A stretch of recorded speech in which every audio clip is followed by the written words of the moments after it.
జాతీయ యువజన దినోత్సవం సందర్భంగా జిల్లా ప్రైవేటు పాఠశాలల యాజమాన్యం ఆధ్వర్యంలో వివేకానంద సర్కిల్లోని స్వామి వివేకానంద విగ్రహానికి విద్యార్థులు పూలమాలలు వేసి నివాళులర్పించారు. ఈ సందర్భంగా విద్యా సంస్థల అధినేతలు పుల్లయ్య, శ్రీనివాస్ రెడ్డిలు మాట్లాడుతూ నేటి యువతకు స్ఫూర్తి ప్రదాత స్వామి వివేకానంద అని అన్నారు. వివేకానందుడి అడుగుజాడల్లో నేటి యువత నడవాలని వారు ఆకాంక్షించారు.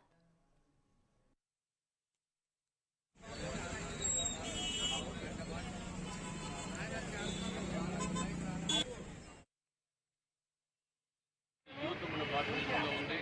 ఎప్పుడో టెక్నాలజీ లేనటువంటి సందర్భంలో తన ఉపన్యాసం ద్వారా ప్రపంచాన్ని యూత్లోకిచ్చినటువంటి స్వామి వివేకానంద ఆయన యొక్క ఆశయాలను యూత్లో నింపాలి, దేశానికి సేవలు అందించాలి, దేశాభివృద్ధికి పాటుపడాలి, ఈ యూతే భవిష్యత్తు ఈ దేశానికి చెప్పేసి సూచనలో ప్రతి సూక్తుల యువకుల గురించి యువకుల్లో శక్తిని నింపాలనేటువంటి ఆలోచనలను రేకెత్తించడానికి ఆయన ఉపన్యాసాలు ఎంతో ఉపయోగపడుతున్నాయి.